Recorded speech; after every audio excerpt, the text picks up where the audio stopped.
Function ختم ہونے کے بعد طارق صاحب کے اصرار کرنے پر ہی ریحان گھر پر رکا تھا، جبکہ باقی سب اپنے گھر چلے گئے تھے۔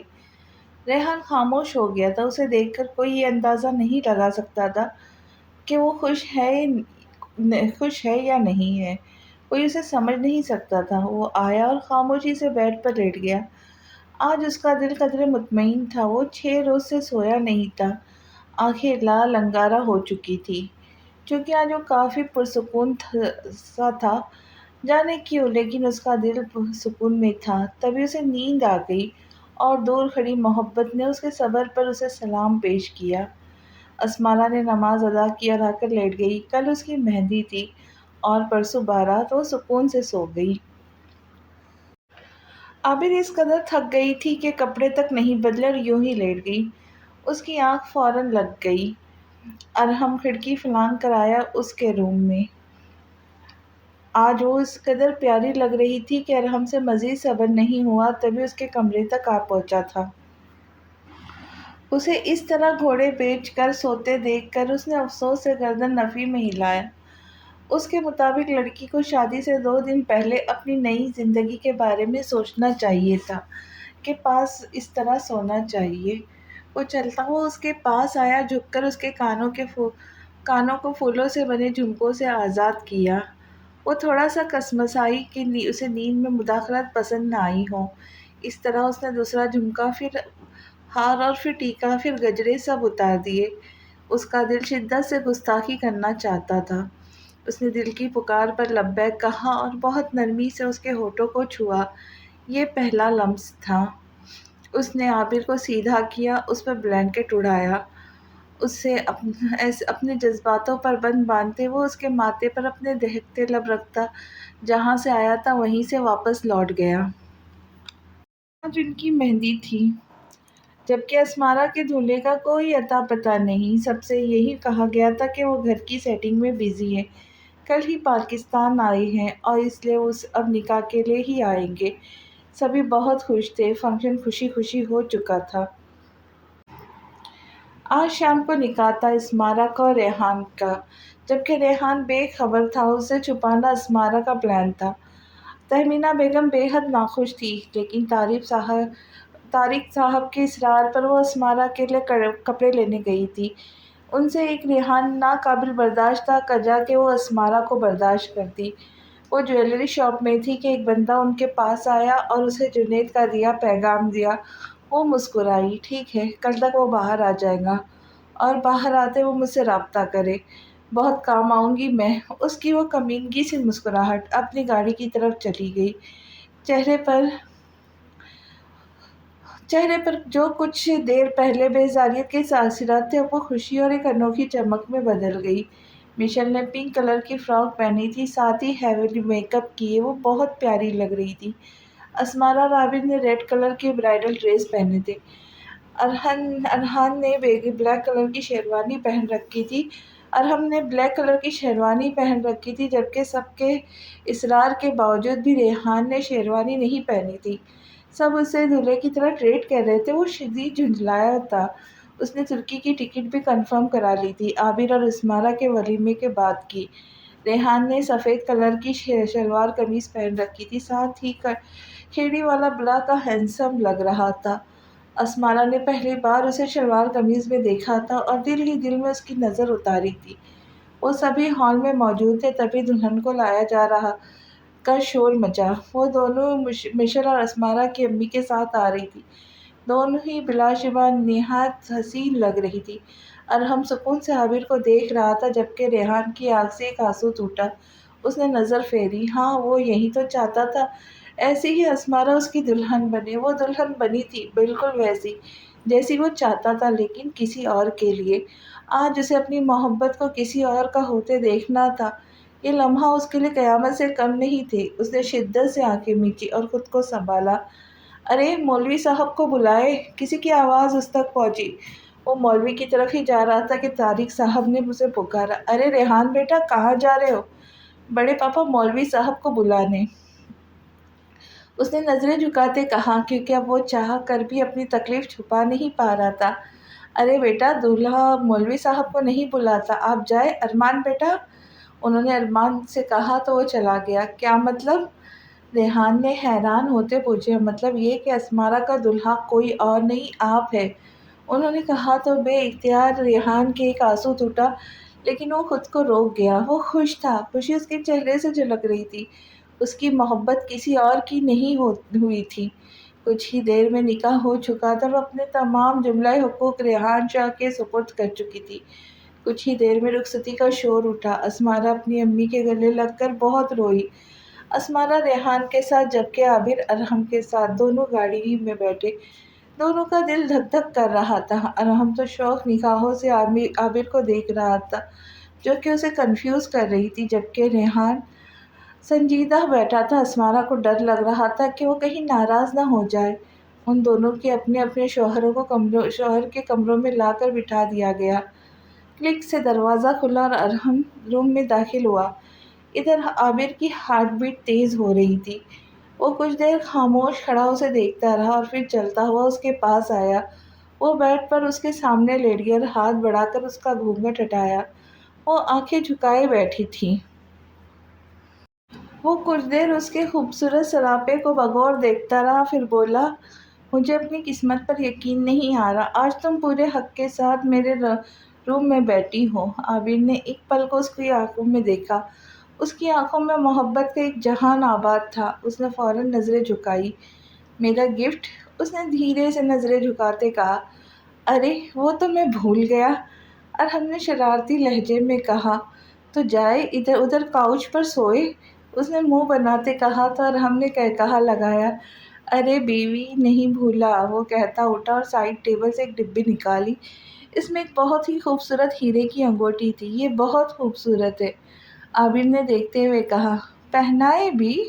عابر نے معصومیت سے کہا اور اسے انگوٹی پہنا کر وہ وہاں اپنے لب رکھے اور مخمور لہجے میں بولا، آئی لو یو، می ٹو۔ عابر نے اپنی دھڑکنوں کو قابو میں لاتے کہا۔ تم کپڑے وغیرہ چینج کر کے ایزی ہو جاؤ، کہتے وہ دوسری سائڈ پر لیٹ گیا۔ عابر شکر کرتی واش روم کی جانب چل دی کہ آج تو بچ گئی۔ وہ لال رنگ کی بالکل سادہ سی شلوار قمیض پہن کر آ گئی۔ اسے لگا کہ ارحم سو گیا ہے، تبھی آ کر اپنی سائڈ پر لیٹ گئی اور کروٹ بدل کر اسے دیکھنے لگی۔ ہینڈسم ہوں نا؟ ارحم کے بولنے پر وہ اچھلی۔ وہ اس سے پہلے وہ دور ہوتی، ارحم نے اسے کھینچ کر اپنے قریب کیا اور اس پر قابض ہوتا گیا۔ وہ اس کی قربت میں سسکتی مسکراتی رہی۔ رات کے چوتھے پہر اس پری پر ارحم کو رحم کر کے ارحم نے اسے آزاد کیا اور اس سے لپٹ کے سو گیا۔ ریحان روم میں آیا تو وہ اس کو پھولوں سے سجی سیج پہ بیٹھی اس کا انتظار کر رہی تھی۔ وہ خاموشی سے واش روم کی طرف بڑھ گیا۔ لگتا ہے ناراض ہے، اسمارا نے اپنی انگلیاں موڑتے سوچا۔ میں منا لوں گی، وہ سوچتے مسکرائی۔ وہ آیا اور خاموشی سے اس کے ساتھ والی جگہ پر لیٹ گیا۔ کوئی لفٹ ہی نہیں اپنی نئی نویلی معصوم دلہن کو، اسمارا نے منہ بناتے ہوئے کہا۔ وہ ہنوز آنکھیں بند کیے لیٹا رہا۔ آپ جو کہیں گے وہ میں کروں گی، لیکن ناراض تو نہ ہو، اسمارا نے معصومیت سے کہا تو اس نے آنکھیں کھولی۔ جو بھی کہوں، ریحان نے سنجیدگی سے کہا۔ جو بھی کہوں، ریحان نے سنجیدگی سے کہا۔ ہاں جو بھی، اسمارا نے بنا ڈرے کہا۔ سو جاؤ، اس نے کہا تو اسمارا کا منہ ہی لٹک گیا۔ کھڑوس نہ ہو تو۔ سوری نا ایشو، میرے سر میں درد ہے، سو جاؤ، ریحان نے تھوڑا سختی سے کہا۔ لیکن پرواہ کسے تھی، وہ تو اسمارا تھی، اسمارا خان۔ لائے میں دبا دوں، اسمارا نے کہتے اس کا سر دبانا شروع کیا اور وہ نہ چاہتے ہوئے بھی اپنا سر اس کی گود میں رکھ گیا۔ اس کی نرم نرم انگلیوں کا لمس اسے پگھلا رہا تھا۔ مان جائے نا ریحان، اسمارا نے کہا۔ ریحان کچھ نہ بولا۔ ریحان، آپ جو کہے، جیسے کہے میں ویسا کروں گی، لیکن مان جائے۔ پکا کروں گی، ریحان نے سنجیدگی سے کہا۔ اسمارا نے اثبات میں سر ہلایا۔ اوکے، کس می، اس نے اسمارا کی آنکھوں میں دیکھتے کہا۔ اسمارا نے نظریں جھکائیں اور آنکھیں بند کر کے اس کے ماتھے پہ بوسہ دیا۔ کس می آن لپس ایشو، سنجیدگی سے کہا گیا۔ وہ اسے ناراض نہیں کر سکتی تھی، تبھی بہت نرمی سے اس کے ہونٹوں پر اپنے ہونٹ رکھے، اور یہی لمحہ تھا جب ریحان نے اس کے ہونٹوں کو اپنی قید میں لیا اور قطرہ قطرہ اپنے درد اس کی احساسوں سے چننے لگا۔ اسمارا نے مزاحمت نہیں کی کیونکہ وہ اسے مزید تکلیف نہیں دینا چاہتی تھی، وہ بس اس کا سکون بننا چاہتی تھی۔ جب اس کا جسم بے جان ہونے لگا تو پیچھے ہٹا، وہ گہرے گہرے سانس لینے لگی۔ بس اتنے میں ہی سانس چڑھ گئی؟ کیسے میری شدتیں سہوں گی؟ ریحان نے اسے گلے لگاتے اس کی کمر سہلاتے کہا، ریحان آئی لو یو۔ اس نے پھولے ہوئے سانس سے کہا، آئی لو یو ٹو ریحان کی جان۔ کہتے ریحان اس پر جھکا۔ اسمارا کو اس نے بہت پیار سے چنا تھا، جیسے وہ کانچ کی کوئی نازک سی گڑیا ہو، اور اگر ذرا سی سختی کی تو وہ ٹوٹ جائے گی۔ کمرے کی تاریکی میں معنی خیزی سرگوشیاں بڑھ گئی، رات سلگتی رہی۔ آخر صبح کے 4 بجے اس معصوم پر ریحان نے ترس کھایا، اسے اپنے سینے میں چھپا کر سو گیا، جیسے اسے کوئی چھین نہ لے۔ اور اسمارا ریحان کے اس قدر پیار پر خود کو دنیا کی سب سے خوش قسمت لڑکی سمجھ رہی تھی۔ صبح بہت خوشگوار تھی۔ عابر بھی شاہ ہاؤس آ چکی تھی، اس کا چہرہ کسی کھلے ہوئے گلاب کے مانند کھلا کھلا سا تھا، اور یہی رنگ اسمارا کے تھے۔ دادی نے ان دونوں کو بہت پیار اور دعائیں دی۔ ناشتہ کر کے سبھی لاؤنج میں بیٹھے تھے کہ طارق صاحب وہاں آئے۔ بچوں، ہم نے سوچا اب سب ہنی مون کے لیے ترکی جائے، کیونکہ ریحان اور عابر کی شادی اتنی جلدی ہوئی کہ اس کے نانو ماموں نہیں آ سکے۔ ان سے بھی مل لیجیے گا اور ہنی مون بھی ہو جائے گا۔ شام 6 بجے کی فلائٹ کنفرم ہے، اور میشل بیٹی اور ارمان بھی ساتھ جائیں گے۔ تھینکس بڑے پاپا۔ ریحان اور عابر ایک زبان بولے، باقیوں نے بھی ان کا شکریہ کیا اور اپنی پیکنگ کرنے چل دیے۔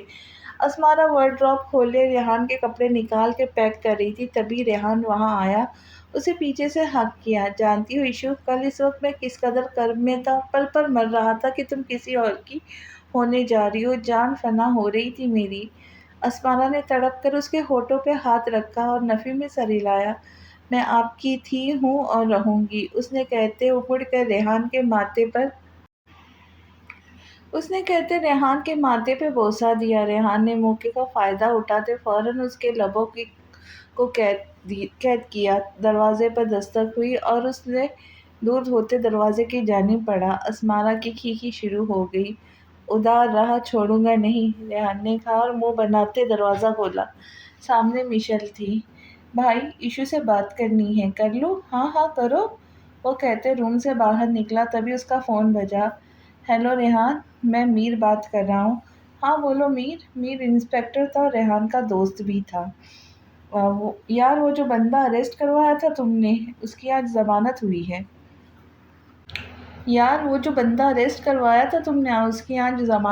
ہے۔ ریحان کے ماتھے پہ بل ڈالے۔ اچھا، کس نے کروائی؟ پتہ نہیں، میں نے ابھی پیپر نہیں دیکھے۔ اوکے، دیکھ کر بتانا، پتہ چلے تو۔ اس کے تو اتنے تعلق نہیں تھے کہ وہ نکل پاتا۔ اوکے کہتے اس نے کال کاٹی اور وہ لاؤنج کی طرف بڑھ گیا۔ سب ٹھیک ہے نا تم دونوں کے درمیان؟ میشل نے جانچتی نگاہوں سے اسمارا کو دیکھتے پوچھا۔ ہاں ہاں جانے من، سب ٹھیک ہے، اسمارا نے اپنے پرانے انداز میں کہتے آنکھ ونک کی، تو میشل سٹپٹا گئی۔ ٹھرکن نہ ہو تو، کہتے وہ باہر نکل گئی اور اسمارا ہنسنا شروع ہو گئی۔ میشل مطمئن ہو گئی تھی کہ اب سب ٹھیک ہو چکا ہے، وہ بھی اپنی پیکنگ کرنے چل دی۔ تہمینہ بیگم جنید کو رہا کروا چکی تھی اور اس سے مل بھی آئی تھی۔ ان کے ہنی مون پہ جانے کا انہیں نہیں معلوم تھا۔ تہمینہ بیگم جنید سے مل کر 4 بجے گھر آئی، آتے ساتھ سو گئی۔ 5 بجے آنکھ کھلی تو فریش ہو کر باہر آئی۔ ریحان، اسمارا، ارمان، میشل، عابر اور ہم سبھی بیگ ساتھ لیے لاؤنج میں بیٹھے چائے پی رہے تھے۔ بچوں، آپ لوگ کہیں جا رہے ہیں؟ انہوں نے بیٹھتے پوچھا۔ جی بیگم، یہ ہنی مون پہ جا رہے ہیں سارے، جواب طارق صاحب کی طرف سے آیا۔ لیکن ان کا تو ابھی ولیمہ نہیں ہوا۔ ولیمہ جب یہ واپس آئیں گے تب ہوگا، اب جواب دادی کی طرف سے آیا تھا۔ اچھا، تہمینہ بیگم نے خود کو کمپوز کرتے ملازمہ سے چائے لیتے کہا۔ چلے بڑے پاپا، اب ہم نکلتے ہیں، اسمارا کی ماما کی طرف بھی جانا ہے۔ ٹھیک ہے بچوں، خوش رہو، انجوائے یور ہنی مون، انہوں نے خوش ہوتے کہا۔ دادی نے بھی انہیں بہت دعائیں دی اور ان سے رخصت ہوئے خان ہاؤس کی طرف چل دیے۔ 6 بجنے والے تھے تبھی وہ جلدی سے وہاں سے نکلے اور ایئرپورٹ کی راہ لی۔ اسمارا بہت خوش اور مکمل لگ رہی تھی، اور ریحان کو سب نے ہی اس قدر خوش اور ہنستا مسکراتا سب نے پہلی بار دیکھا تھا۔ تہمینہ شدید تشویش میں تھی، ان کا سارا پلان چوپٹ ہو گیا تھا۔ آج جب وہ جنید سے ملنے گئی تھی تو جنید نے اس سے کہا کہ وہ اسمارہ کو کوٹھے پر بٹھائے گا جا کر، اور جبکہ ریحان کے ٹکڑے کر کے وہ کتوں کے سامنے ڈالے گا۔ اور جب تہمینہ بیگم نے عابر کا نام لیا تو اس نے یہی کہا، وہ اسے بھی اسمارہ کے ساتھ کوٹھے پر بٹھائے گا، پھر دونوں بیٹھ کر اپنے نصیبوں کو روئیں گی۔ انہیں ریحان سے نفرت ضرور تھی، لیکن وہ اس قدر گری ہوئی حرکت کرنے کا سوچتی، لیکن کچھ اس کا لالچ اور نفرت تھی، اور کچھ جنید نے بھی برین واشنگ کی تھی کہ وہ راضی ہو گئی تھی۔ لالچ اس میں اس قدر بھر چکا تھا کہ وہ انسانیت کے درجے سے گر چکی تھی۔ نہ رشتوں کا لحاظ تھا، نہ کسی کی پرواہ، غرض تھی تو بس پیسے سے۔ وہ تین معصوم بے گناہ لوگوں کی زندگی برباد کر دینا چاہتی تھی۔ وہ مکافاتیں، بھلائیں سب کچھ کر گزرنے کو تھی، اور یہ بھول بیٹھی تھی کہ اللہ کی پکڑ بہت سخت ہے۔ اللہ ظالموں کو کھلی چھوٹ دیتا ہے، لیکن جب لگام کس لے تو ان کے پاس کچھ نہیں رہتا۔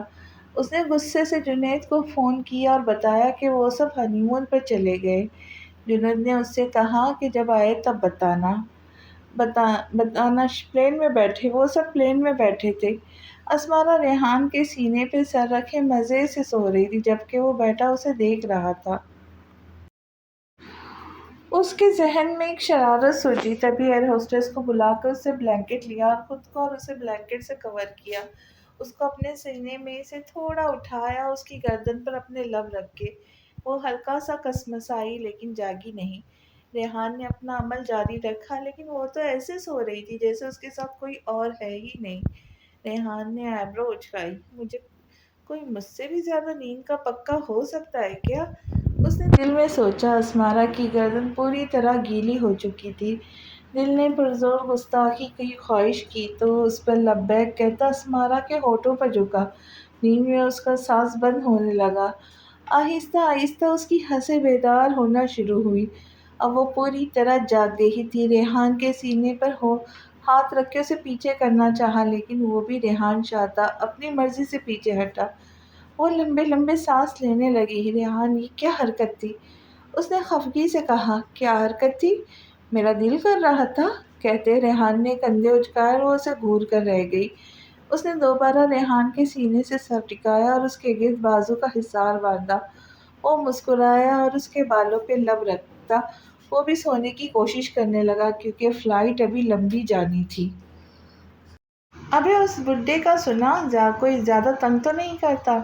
جنید نے اپنے بندے سے پوچھا۔ نہیں صاحب، پہلے شور کرتا تھا اور مارتے تھے جیسے آپ نے کہا تھا، لیکن اب وہ خاموش ہے، شور نہیں کرتا۔ اچھا، اس کا کچھ خیال رکھا کر، کہیں مر ور نہ جائے، سونے کی چڑیا ہے سالہ حرام خور۔ جنید نے گالیاں بکتے اس سے کہا اور اوپر چلا گیا۔ عابر نے کسی بچے کی طرح ضد کی اور ہم نے اس کا ہاتھ پکڑ کر اسے خود پر گرایا۔ تم تو تھکی ہوئی نہیں ہو؟ نیند بھی نہیں آ رہی؟ چلو میری تھکاوٹ اتار دو۔ اس کے گردن میں منہ چھپاتے گمبھیر سرگوشی کی تھی، اور ہم نے اور اس کی معنی خیز باتوں کا مطلب سمجھتے اچھلی تھی، لیکن بے سود، کیونکہ وہ اس پر فل قابض ہو چکا تھا۔ وہ تینوں صبح 11 بجے ریحان کے ماموں کی طرف چل دیے۔ کچھ دیر میں وہ ان کے فلیٹ کے باہر کھڑے تھے۔ وہ 4 کمرے کا فلیٹ تھا، جس میں لاؤنج اور اس کے ساتھ ہی اوپن کچن بنا ہوا تھا۔ ریحان کے ماموں کامران، نانی گنیش اور مامی اسیرہ اور ان کے 2 بچے علی اور نازلی رہتے تھے اس فلیٹ میں۔ ان سب نے ان کا بہت اچھے سے ویلکم کیا۔ ریحان کے ننھیال سب اسے بہت پیار کر رہے تھے، جبکہ عابر تو نانی کی گودی میں سر رکھ کر صوفے پر ڈھہ پڑی تھی۔ وہ سب ان سے انگلش میں بات کر رہے تھے، جبکہ عابر اور ریحان پیور ترکی بول رہے تھے۔ وہ بہت چھوٹے تھے جب ان کے پیرنٹس کی ڈیتھ ہوئی تھی، لیکن پھر بھی ترکی جانا نہیں چھوڑا تھا، تب بھی فل ترکش بول سکتے تھے۔ کو تو اسمارہ اتنی پسند آئی کہ وہ اس کے ساتھ چپکی بیٹھی تھی اور اپنی امی سے ان کے ساتھ گھومنے جانے کی اجازت بھی لے چکی تھی۔ اسمارہ کو بھی وہ گولڈن بالوں والی لڑکی کافی اچھی لگ رہی تھی۔ ان سب نے ساتھ ہی لنچ کیا۔ لنچ کے بعد ترکش قہوے کا دور چلا۔ اسمارہ اور مشل دونوں فرسٹ ٹائم ترکی آئی تھی۔ انہیں وہ لوگ اور جگہ بہت پیاری ہی لگ رہی تھی۔ باتوں میں ٹائم کافی گزر چکا، آج ٹائم کافی کم ہے، تو بس نیلی مسجد چلتے ہیں اور اس کے بعد کل سے فل دن گھومنا ہے۔ ریحان نے کہا تو سب اٹھ کھڑے ہوئے، جبکہ علی اور نازلی بھی ان کے ساتھ تھی۔ مسجد سے تھوڑا دور وہ سب گاڑیوں سے نکل رہے تھے۔ ریحان، یہ تو بلو کلر کی نہیں؟ اسمارا نے انگلش میں ہی سوال کیا۔ تبھی یہ نازلی بولی، آپ پہلی بار آئی ہے تو آپ کو ہر بات جاننی ہوں گی، اور آپ کو وہ سب میں بتاؤں گی، آپ شاہ بھائی سے کچھ نہیں پوچھیں گی۔ وہ انگلش میں بولی۔ اسمارا ہنس دی۔ اوکے ڈن، آپ ہماری گائیڈ ہے، رائٹ؟ اسمارا نے کہا تو اس نے اس بات میں سر ہلایا۔ اوکے، پھر غور سے سنیں، اس مسجد کو استنبول کی پہچان بھی کہا جا سکتا ہے۔ اس مسجد کو سلطنت عثمانیہ کے فن تعمیر کا سب سے بڑا شاہکار بھی کہا جا سکتا ہے۔ اس مسجد کے علاوہ ہمارے ملک کی صرف دوسری ایسی مسجد ہے جس کے 6 مینار ہیں، اور وہ مسجد ادانا میں ہے، جس کا نام سبانسی سینٹرل ماسک ہے۔ آئیے اندر چلتے ہیں، پھر ساتھ ساتھ بتاتی جاؤں گی، لیکن پہلے ادھر وضو کر لیتے ہیں۔ نازلی نے مسجد کے مرکزی سیڑھیوں سے پہلے بنائے گئے صاف و شفاف وضو خانے کی طرف اشارہ کیا۔ سے فارغ ہو کر وہ سب بلند مرکزی دروازے سے اندر داخل ہوئے۔ نازلی کسی پیشہ ورانہ گائیڈ کے فرائض سر انجام دے رہی تھی۔ مسجد کی وسیع و عریض احاطے میں داخل ہوئے تو خوب چہل پہل تھی۔ بڑی تعداد میں سیاح فوٹوگرافی میں مصروف تھے۔ جن بیچاروں کو کسی کی مدد حاصل نہیں تھی تو وہ سیلفی سے کام چلا رہے تھے۔ علی کے ہاتھ میں کیمرہ تھا، اس نے سب کپلز کی الگ الگ پھر ساتھ میں بہت سی تصویریں کھینچی۔ احاطے کے چاروں طرف خوبصورت گنبد، ان کو سہارا دیے محرابی ستون مسجد کی خوبصورتی بڑھا رہے تھے۔ مسجد کے مرکزی ہال کے دونوں طرف انتظامیہ کے لوگ موجود تھے۔ یہ مسلم غیر مسلم سیاحوں کی رہنمائی کے لیے یہاں پر ہے، اور وہ جو ٹائٹ جینس شرٹ پہنے اوپر سے چادر اسکارف لپٹے عورت تندوری مال میں گھوم رہی ہے نا، وہ یہ غیر مسلم ہے۔ ان کو یہ اسکارف چادریں یہاں کی انتظامیہ ہی مسجد کی وقار کو ملحوظ خاطر رکھتے ہوئے مہیا کرتی۔ نازلی نے اندرونی ہال کی طرف بڑھتے ہوئے بتایا۔ یہ تو بہت اچھی بات ہے، اسمارا نے کہا۔ اندر جا کر اسے بلو مسجد نام کی وجہ سمجھ میں آئی۔ اندرونی حصہ مکمل طور پر نیلے رنگ کی ٹائل سے آراستہ تھا۔ یہ نیلا رنگ کھڑکیوں کے شیشوں سے بھی نظر آ رہا تھا، جن پر نقش نگاری کی گئی تھی۔ ہال کے درمیان میں بے شمار کمکموں سے سجا بہت بڑا فانوس لوگوں کی توجہ کھینچ رہا تھا۔ زیادہ تر لوگ وہاں عبادت میں مصروف تھے۔ نازلی ان تینوں کو لے کر خواتین والے حصے سے ہوتی ہوئی آگے بنے جنگلے کی طرف بڑھی۔ یہاں پر بھی گارڈ موجود تھے جو دوران نماز غیر مسلم سیاحوں کو اس طرف آنے سے روکتے تھے۔ جنگلے سے پیچھے لوگ مسجد کی خوبصورتی میں کھوئے ہوئے تھے۔ اسی دوران عصر کا وقت ہو گیا تھا۔ ان سب نے وہیں نماز ادا کی۔ کچھ دیر مزید وہاں گزار کر وہ مسجد کے قریب ہی سلطان احمد پارک میں آ بیٹھے۔ وہاں بھی سیاحوں کا رش تھا۔ پارک میں کھجور کے کافی درخت تھے۔ بیچوں بیچ ایک وسیع و عریض فوارہ موجود تھا، جس سے پھوٹا ہوا پانی اس پارک کی خوبصورتی کو چار چاند لگا رہا تھا۔ اسمارا کو مسجد کافی پسند آئی۔ یہاں کچھ دیر مزید وہاں بیٹھنے کے بعد وہ باہر نکلے اور ایک شاپنگ مال کی طرف چل دیے، کیونکہ انہیں کچھ گرم کپڑے لینے تھے، اور اس وقت استنبول میں خون جما دینے والی جیسی سردی تھی۔ وہ شاپنگ کر کے علی اور نازلین کو بائے کہتے ہوٹل آ گئے۔ وہ سب تھک چکے تھے، تبھی ریسٹ کرنے چل دیے۔ اسمارا نیند سے جاگی۔ رات کے 8 بج رہے تھے۔ اس نے دیکھا ریحان وہاں نہیں تھا۔ وہ فریش ہو کر باہر نکلی تو اسے ریحان ریسیپشن پر کھڑا کسی سے بات کرتے مسکراتا نظر آیا۔ اسمارا کے ماتھے پر کئی بل آئے۔ وہ بالکل چھوٹا سا ڈریس پہنے ایک بہت ہی خوبصورت ترکش گرل تھی، جس سے ریحان بات کر رہا تھا۔ اسمارا کو شدید غصہ چڑھا۔ وہ کسی بپری شیرنی کی طرح ریحان کی طرف بڑھی۔ وہاں جا کر اس نے ریحان کے بازو کے گرد اپنے دونوں ہاتھ لپٹے اور پھر جتاتی نظروں سے اس لڑکی کو اسمارا کے مطابق چڑیل کی طرف دیکھا، جسے بتا رہی ہو کہ یہ میرا مال ہے۔ ریحان نے ایک محبت بھری نظر اسمارا پہ ڈالی، جس پر زبردستی مسکرائی۔ دل تو سامنے والی لڑکی کے ساتھ اپنے شوہر کو بھی قتل کرنے کا کر رہا تھا، لیکن اس نے سوچا کہ وہ بعد میں نپٹ لیں گی۔ اس لڑکی کے منہ کے زاویے بدلے، جس پر اسمارا نے دل ہی دل میں قہقہا لگایا۔ اس نے اسمارا کی طرف اشارہ کر کے ریحان سے ترکی میں پوچھا، یہ کون ہے؟ ریحان نے اسے بتایا، یہ میری وائف ہے، اور پھر اسمارا سے مخاطب ہوا، ایشو، یہ میری کلاس فیلو ہے۔ اس لڑکی نے مسکرا کر اسمارا کی طرف ہاتھ بڑھایا، جس کو اسمارا نے ناگواری سے دیکھا اور بنا بتائے ہاتھ ملائے ریحان کی طرف متوجہ ہوئی۔ مجھے بھوک لگی ہے۔ ریحان تھوڑا شرمندہ سا ہوا اسمارا کی حرکت پر، تبھی اس لڑکی نے معذرت کرتی اسمارا کو اپنے ساتھ روم لے آیا۔ بری بات ایشو، اس نے روم میں آتے کہا۔ کیا؟ اسمارا نے انجان بنتے ہوئے نظریں کمرے میں دوڑاتے کہا۔ ہاتھ نہیں ملایا، وہ میری کلاس فیلو تھے۔ اتنا اچھا، اتنا برا لگ رہا ہے؟ میں نے پوچھا۔ کیوں کھڑے تھے اسٹوڈنٹ ڈائن کے ساتھ؟ کیسے منہ بنا تھا جب آپ نے بتایا کہ میں آپ کی بیوی ہوں؟ چڑیل نہ ہو تو؟ اسمارا اپنے پرانے اسٹائل میں آتی لڑاکو بیویوں کی طرح دونوں ہاتھ کمر پر رکھے بولی۔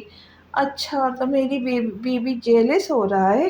ہاں ہوں تو ہوں، آپ بس میرے ہے اپنے دماغ میں بٹھا لے، اس نے انگلی ریحان کے سر پر رکھتے ہوئے کہا۔ ریحان کا کہا ہی چھوٹا اس کے ری ایکشن دیکھ کر۔ میری جان، میرا بیبی، میں بس آپ کا ہوں، اس نے اسمارا کو کمر سے پکڑ کر اپنے قریب کرتے کہا۔ اس نے دونوں ہاتھ ریحان کی گردن میں ڈالے۔ ایک بات بتاؤ ریحان؟ بولو۔ وہ گہری نظروں سے اس کے ہونٹوں کو دیکھتے بولا۔ پہلے آپ مجھے اتنے خڑوس اور ان رومانٹک لگتے تھے نا، میں سوچتی تھی کوئی اتنا بھی سنجیدہ کیسے ہو سکتا ہے؟ اسمارا نے معصومیت سے کہا۔ وہ اس کے ہونٹوں پر جھکا اور اپنی پیاس بجھانے لگا۔ اسمارا کا سانس بری طرح بند ہو رہا تھا۔ اگر ریحان نے اسے کمر سے تھاما نہ ہوتا ضرور وہ گر جاتی۔ وہ خود کو سیراب کر کے پیچھے ہٹا۔ اچھا تو میں ان رومانٹک ہوں؟ ریحان نے شرارت سے کہا اور اسے مزید قریب کیا۔ ریحان، میں پہلے کی بات کر رہی تھی۔ اسمارا رو دینے کو ہوئی۔ ارے ارے، رونا نہیں میرا بیبی، مذاق کر رہا تھا۔ آپ بہت برے ہیں، اسمارا نے اس کے سینے میں منہ چھپاتے کہا۔ ریحان نے ہنسنا شروع کر دیا۔ مشیل شاور لے کے آئی اور آئینے کے سامنے کھڑے ہو کر بالوں کو برش کرنے لگی۔ تبھی ارمان نے اسے پیچھے سے ہگ کیا۔ اس نے اپنا اور ارمان کا عکس سامنے دیکھا۔ وہ دونوں ساتھ بہت پیارے لگ رہے تھے۔ اس نے دل ہی دل میں نظر اتاری، ہمیشہ ساتھ رہنے کی دعا کی۔ کیا دیکھ رہی ہو بیگم؟ آپ کا ہی ہوں۔ ارمان نے اسے خود میں کھوئے دیکھا تو پوچھا۔ کچھ نہیں، بس ہمیشہ ہم ایسے ساتھ رہے وہی دعا کر رہی تھی۔ مشیل مسکرائی۔ مجھے بیبی چاہیے مشیل۔ ارمان اس کے گیلے بالوں کی خوشبو سونگھتے کہا۔ مشیل تو اس کی بات سے ہی سٹ پٹا گئی، جیسے کوئی چیز مانگ رہی ہو۔ ارمان، بھوک لگی ہے، مشیل نے مشکل سے کہا۔ اوکے چلو، لیکن بیبی والی نا بات بھولنا، ارمان نے کہا اور واش روم میں چل دیا۔ وہ فی الحال اس وقت اپنی جان بخشی جانے پر شکر کرنے لگی۔ کیسے بتائے، کیسے جتائے، صبح تک تجھ میں جی نہ چاہے، بھیگے لبوں کی گیلی ہنسی کو، پینے کا موسم ہے پینا چاہے، ایک بات کہوں کیا اجازت ہے؟ تیرے عشق کی مجھ کو عادت ہے، احساس تیرے اور میرے تو ایک دوجے سے جڑنے لگے، ایک تیری طلب مجھے ایسی لگی، میرے ہوش بھی اڑنے لگے، مجھے ملتا سکون تیری باہوں میں، جنت جیسی ایک راحت ہے، ایک بات کہو کہ اجازت ہے؟ میں تیرے عشق کی مجھ کو عادت ہے۔ راہم گنگناتا ہوا چلتا عابر کے بالکل پیچھے کھڑا ہوا اور عابر تو اس کے ایسے گانے کو سن کر کانوں تک سرخ ہوئی۔ میرا بچہ جب بلش کرتا ہے تب بہت پیارا لگتا ہے، ارحم نے اس کی پشت کو سینے سے لگاتے کہا۔ میں آپ کا بچہ ہوں؟ عابر نے اس کا عکس شیشے میں دیکھتے پوچھا۔ ہاں، جب تک ہمارا بچہ نہیں آ جاتا تب تک تم میرا بچہ ہو، ارحم نے آنکھ ونک کرتے کہا تو شرما کے اس کے سینے سے لگی۔ بھائی ویٹ کر رہے ہوں گے، چلے؟ وہ نظریں جھکائے منمنائی تو اس کا ہاتھ تھامے باہر نکل گیا۔ صبح بہت خوشگوار تھی، سب نے اکٹھے ناشتہ کیا اور تینوں کپل الگ الگ گھومنے نکل پڑے۔ ایشو، یہاں ایک چھوٹی سی جنت بھی ہے، میں ہمیشہ وہاں ماما بابا کے ساتھ جاتا تھا، اب میں وہ تمہیں دکھانا چاہتا ہوں۔ وہ اس کا ہاتھ تھامے ساتھ ساتھ چلتا ہوا بولا۔ وہ مسکرائی پھر چلی۔ وہ دونوں اس وقت استنبول شہر سے 3 کلومیٹر دور سواس نامی ایک چھوٹے سے قصبے میں موجود تھے۔ یہ قصبہ نہیں تھا، گویا زمین پر ایک چھوٹی سی جنت تھی۔ ادھر دیکھیں، کتنا حسین منظر ہے۔ اسمارا نے سرخ پھولوں کے اوپر گھومتے رنگ برنگی ننھے منھے پنچھیوں کی طرف اشارہ کیا۔ جن کے دلکش پروں میں سب خوبصورت قوس قزح تھی، لیکن اسے نہیں پتا تھا ان کے پروں سے زیادہ دلکش قوس قزح تو اس وقت اس کے اپنے چہرے پر تھی، جس میں ریحان شاہ کھویا ہوا تھا۔ ریحان سنے نا، اسمارا نے اس کا بازو ہلایا تو ہوش میں آیا۔ وہ دونوں بہت خوش تھے، ان کی زندگی اب سرے سے بدل چکی تھی۔ وہ کافی دیر وہیں رہے۔ لنچ پر وہ تینوں کپل ساتھ تھے اور ساتھ میں ہی مزید گھومنے کا پلان بنایا گیا۔ اب ان کا ارادہ سمندر کی سیر تھا، کروز شپ میں بیٹھ کر سمندر میں گھومنا، اور کروز شپ تک پہنچنے کے لیے وہ بس میں سوار ہوئے۔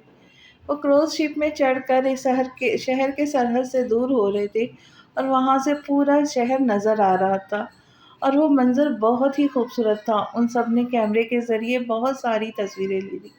وہ سب اپنی اپنی زندگی میں بہت خوش تھے، اس بات سے بے خبر کہ ایک طوفان ان کا منتظر ہے، سب بہا لے جائے گا۔ رات گئے تک وہ سمندر کی سیر اور وہاں گھومتے رہے۔ ان کا ہنی مون بہت اچھا گزرا تھا۔ انہیں استنبول سے کچھ دور اب ریحان کی خالہ کے یہاں جانا تھا، جہاں اس کی نانی، ماموں اور باقی فیملی میں نے بھی ساتھ جانا تھا۔ صبح ہوتے ہی وہ سب ریحان کے ماموں کے فلیٹ میں پہنچے تھے۔ نازلی ان سب سے دوبارہ مل کر بہت خوش تھی، اور اس نے اسمارا سے کہا تھا کہ جب اسمارا کا بیبی ہوگا تو وہ پاکستان بھی آئیں گی۔ وہاں سب نے ہلکا پھلکا ناشتہ کیا، پھر روانہ ہوئے۔ راستہ کافی لمبا تھا، 2 گھنٹے کی ڈرائیو کے بعد وہ لوگ پہنچ چکے تھے۔ انہوں نے گاڑیاں پارک کی، اب انہیں آگے پیدل اور اوپر کو چڑھائی کرنی تھی۔ وہ آہستہ آہستہ اوپر چڑھ رہے تھے۔ وہ بہت ہی خوبصورت سرسبز وادی تھی اور ادھر ادھر کا معائنہ بھی ساتھ کر رہی تھی۔ اسے ترکی بہت پسند آیا تھا۔ وہ لوگ کافی دنوں سے یہاں پر تھے، اب انہیں 2 دن بعد واپس جانا تھا، اور وہ 2 دن انہوں نے اسی جگہ گزارنے تھے۔ وہ بہت ایکسائٹیڈ تھی ریحان کے باقی ریلیٹیوز سے ملنے کے لیے۔ ابھی انہوں نے آدھا سفر ہی کیا تھا کہ تینوں لڑکیاں میشل، عابر اور اسمارا دھڑام سے وہیں بیٹھ گئی۔ ان کا سانس پھولا ہوا تھا۔ ریحان مجھ سے نہیں ہوگا مزید، اسمارا نے کہا تو باقی دونوں بھی معصوم شکل بنا کر اس بات میں سر ہلایا۔ ارمان، ریحان اور ارہم نے ایک دوسرے کی طرف دیکھا، پھر اگلے ہی پل ان تینوں کو اپنی باہوں میں اٹھایا۔ ادھر سے علی اور نازلی نے ہوٹنگ کی۔ وہ مسکراتے ہوئے آگے بڑھ گئے۔ ویسے تو فاصلہ آدھے گھنٹے کا تھا، لیکن ان لڑکیوں کی سست چال کی وجہ سے انہیں گھنٹہ لگ گیا۔ وہ وہاں پہنچ کے انہوں نے کچھ دیر ریسٹ کیا تھا۔ سب ان سے بہت محبت سے ملے۔ ریسٹ کر کے انہوں نے ترکش کھانے کھائے۔ ویسے وہ کھانا بہت ٹیسٹی تھا، لیکن ان میں نمک پاکستانی کھانوں کی نسبت کم تھا، مگر پھر بھی کھانا بہت لذیذ تھا۔ کھانے کے بعد وہ لوگ آس پاس کے علاقے گھومنے نکلے۔ جگہ بہت زیادہ خوبصورت تھی۔ میرا دل کرتا ہے ہم ہمیشہ یہاں رہ جائیں، اسمارا نے ریحان کے سینے پہ سر رکھ کے کہا۔ میں نے سوچا تھا کہ جب تمہاری شادی ہو جائے گی تو میں ہمیشہ کے لیے ترکی چلا جاؤں گا۔ جس دن ہم یہاں آئے ہیں اسی دن میں نے بھی آنا تھا، پھر دیکھو کیسے قسمت نے بازی پلٹی اور اب ہم ساتھ یہاں ہیں، ریحان نے مسکراتے کہا۔ اسمارا بھی مسکرا دی۔ عابر، ویسے یہ جو تمہاری کزن ہے نازلی بہت پیاری ہے، ارہم نے شرارتی لہجے میں کہا۔ عابر نے کھا جانے والی نظروں سے اسے گھورا۔ اور دیکھو اس کے گولڈن بال اور بڑی بڑی آنکھیں، پنک لپس، اس نے اپنی ہنسی دباتے شرارت سے کہا۔ ادھر عابر کا چہرہ غصے سے لال ہو چکا تھا۔ وہ کسی بھیپری شیرنی کی طرح اس پر جھپٹی اور اپنے نازک ہاتھوں سے اس کے سینے پہ مکے برسانے شروع کیے۔ آنکھوں سے آنسو الگ بہہ رہے تھے۔ ارہم کا قہقہا چھوٹا، لیکن اس وقت تھم گیا کیونکہ اسے اپنی شرٹ گیلی محسوس ہوئی۔ وہ اس کے سینے سے لگی رونے کا شگل فرما رہی تھی۔ ارہم بوکھلا گیا۔ ہے بیبی، ابھی یار مذاق کر رہا تھا۔ عابر نے آنسو سے تر آنکھیں اوپر کو اٹھائی۔ ارہم نے دونوں ہاتھوں سے کان پکڑے، معصومیت سے کہا، سوری۔ وہ ہنس دی۔ آئندہ ایسا نہیں ہوگا، وہ اسے سینے میں بھیجتے بولا۔ ارمان، آپ پہلے آئے ہیں ترکی؟ ہاں یار، بہت بار برو کے ساتھ آیا ہوں۔ اچھا، مشل نے مسکراتے ہوئے کہا۔ ان کے آس پاس کوئی نہیں تھا، تبھی ارمان نے موقع کا فائدہ اٹھاتے اس کے لب قید کیے۔ کچھ دیر بعد جب اس نے مشل کو آزاد کیا تو خفگی سے اس سے بولی، کوئی ادھر ادھر کا ہی ہوش کر لیا کرے ارمان، ہر وقت رومانس۔ ہائے بیگم، کیا کروں، آپ ہی مجبور کرتی ہیں۔ اس کا انداز ایسا تھا کہ مشل نے پل میں نظریں جھکا لی۔ 2 دن انہوں نے وہاں خوب مزے کیے اور آج وہ واپس استنبول آ چکے تھے۔ رات کو 10 بجے ان کی فلائٹ تھی۔ واپسی کی تبھی ماموں کے گھر آئے تھے وہ وہاں پر سب لڑکیوں اور لڑکوں نے انگلش مووی دیکھی۔ نازلی کے لیے اسپیشل پاکستانی کافی بنا کر لائی تھی۔ وہ مووی دیکھنے کے بعد علی اور نازلین کے ساتھ شاپنگ کے لیے نکلے تھے۔ انہوں نے بہت سارے گفٹ نازلی اور علی کو بھی دلائے، مامی، ماما، نانی کے لیے بھی ڈھیروں گفٹ لیے۔ تہمینہ بیگم، طارق صاحب، اسمارہ کی ماما اور نسرل کی فیملی سب کے لیے گفٹ لیے تھے انہوں نے۔ وہیں پر ان تینوں نے ایک جیسے بریسلٹ لیے جن کی خصوصیت یہ تھی کہ ان کا ایک کوڈ تھا جسے کنیکٹ کر کے آپ آسانی سے اس بریسلٹ کی لوکیشن نکال سکتے تھے۔ اسمارہ، عابر، مشل تینوں نے بریسلٹ لیے تھے۔ ان کے ہسبینڈز نے نازلی کے کہنے پر لوکیشن بھی کنیکٹ کر لی تھی۔ ویسا بریسلٹ نازلی نے پہلے سے پہنا ہوا تھا، اسی نے ان سے بھی لینے کا کہا تھا۔ عابر اور ارحم کو ترکی سے سیدھا مانچسٹر جانا تھا۔ پرسوں ان کی 8 بجے کی فلائٹ تھی۔ مانچسٹر ارحم کے ماموں رہتے تھے، اس کا اور کوئی نہیں تھا سوائے ماموں کے، تبھی ان کے یہاں جا رہے تھے۔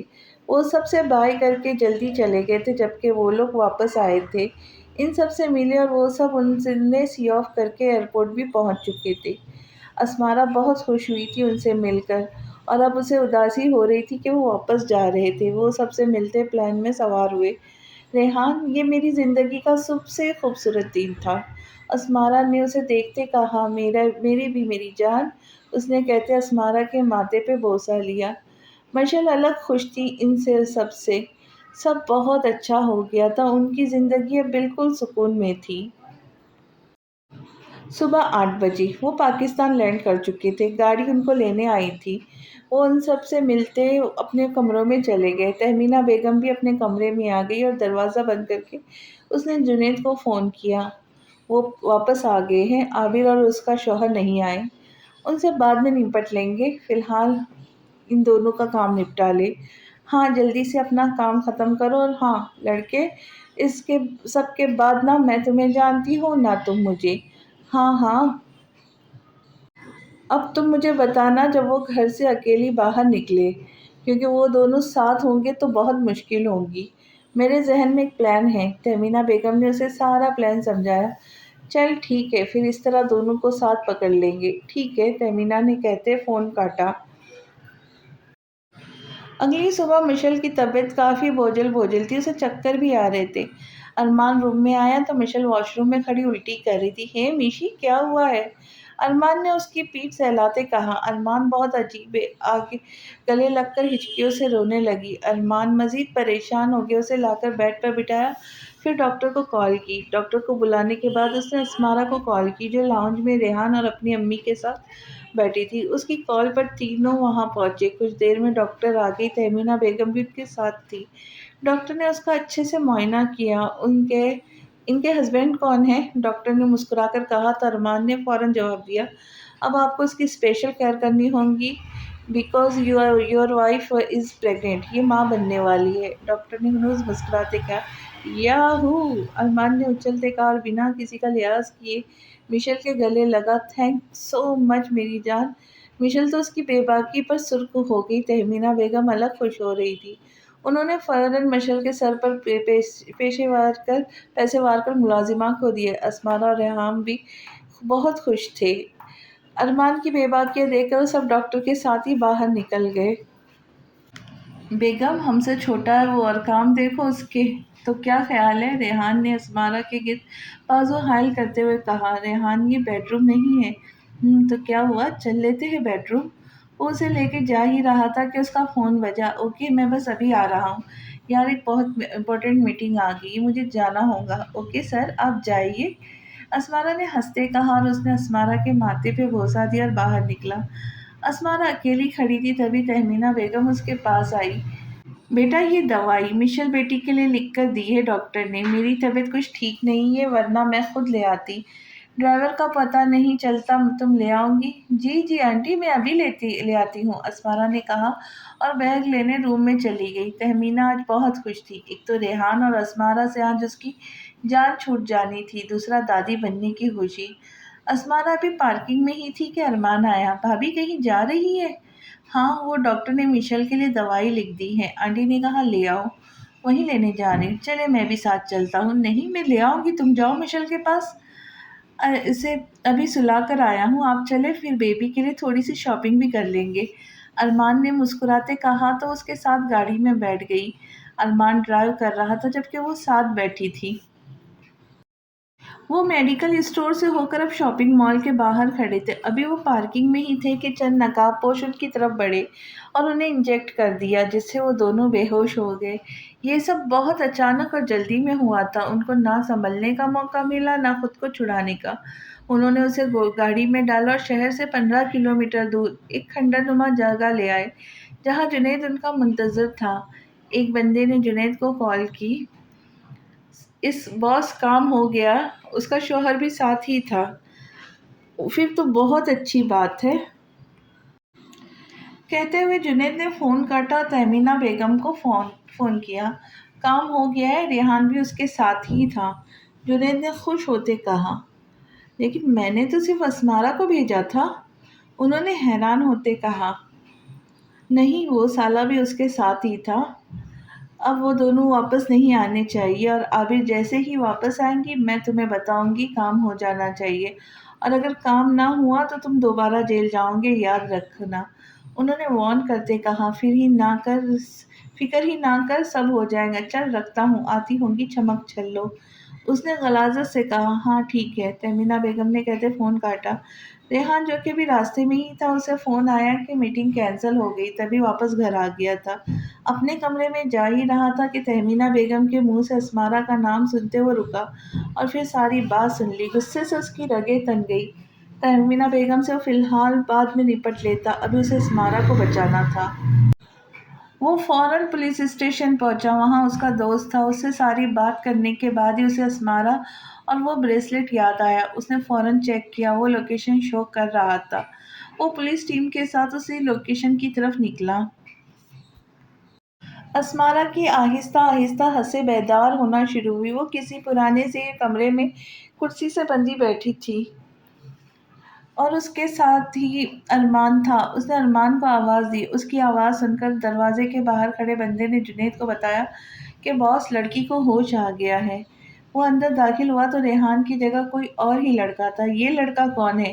یہ ریحان شاہ نہیں ہے، وہ دہاڑا۔ سوری باس، یہ اس کے ساتھ تھا، ہمیں لگا اس کا ہسبینڈ ہے، ایک بندے نے کانپتے کہا۔ تبھی جنید کا بھاری بھرکم ہاتھ اس کے گال پر نشان چھوڑ گیا۔ چل پھر یہ بھی مرے گا، جو بھی ہے یہ۔ اسمارا بے یقینی سے اپنے سامنے کھڑے جنید کو آنکھیں پھاڑے دیکھ رہی تھی۔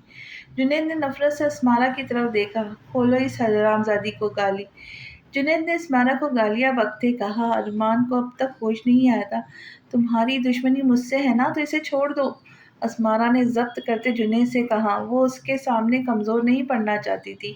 اسمارا کے ہاتھ پاؤں کھل چکے تھے۔ جا شیدے اسے لے آ، جنید نے صوفے پہ بیٹھے ایک بندے سے کہا، جو فوراً باہر نکلا۔ اسمارا حیرانی سے سب دیکھ رہی تھی۔ اسے کچھ سمجھ نہیں آ رہا تھا، آخر وہ کرے تو کیا کرے۔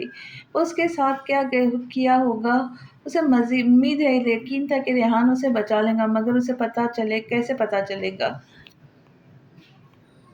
اس نے دیکھا کہ جنید کا بھیجا گیا بندہ کو کرسی پہ باندھ رہا تھا۔ وہ جیسے ہی ہٹا، اسمارا نے بندھے ہوئے شخص کی طرف دیکھا جو رو رہا تھا۔ بابا!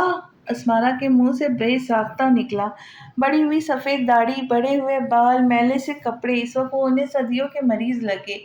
اسے یقین ہی نہیں آ رہا تھا کہ جس شخص کو اتنے وقت سے مرا ہوا سمجھ رہے تھے، وہ تو زندہ ہے۔ اسمارا دوڑ کر ان کے گلے لگی اور دیوارہ وار ان کا چہرہ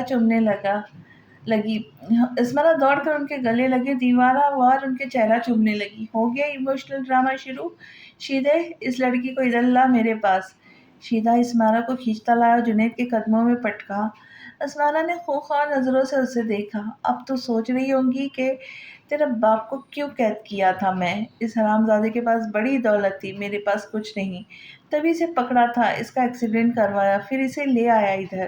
پر یہ بڑی ڈھیٹ ہڈی ہے، ابھی تک اس نے سائن نہیں کیے، کر دیتا تو مار دیتا میں اسے اور قصہ ختم۔ اور تیری ساری جائیداد پر قبضہ تو میں پہلے ہی کر چکا ہوں، اس لیے سوچا تیری بربادی دکھا کر اسے بھی مار دوں۔ اسمارا اس کے چہرے پر کسی شیرنی کی طرح جھپٹی اور جنید کو اس چیز کی امید پہلے سے تھی۔ تبھی اس کے دونوں ہاتھ اپنے ہاتھ میں سختی سے پکڑے۔ اور تیرے ساتھ پتہ ہے میں کیا کرنے والا ہوں؟ تیرے اس عاشق کے سامنے، اس نے ارمان کی طرف اشارہ کیا جو ہوش میں آ چکا تھا اور سب سمجھنے کی کوشش کر رہا تھا، اور تیرے باپ کے سامنے تیری عزت کی دھجیاں اڑاؤں گا، پھر لے جا کر تجھے کوٹھے پر بٹھاؤں گا، اور جو تیرا شوہر ہے نا، اس کا قتل میں اپنے ہاتھوں سے کروں گا۔ جنید نے مکروہ ہنسی ہنستے کہا۔ اسمارا بے بس سی آنکھیں بند کر گئی اور دل سے دعا کی کہ ریحان آئے اور اسے بچا لے۔ سگنل کا مسئلہ ہو رہا ہے، نہیں مل رہی اب صحیح لوکیشن، ریحان نے بے بس ہوتے کہا۔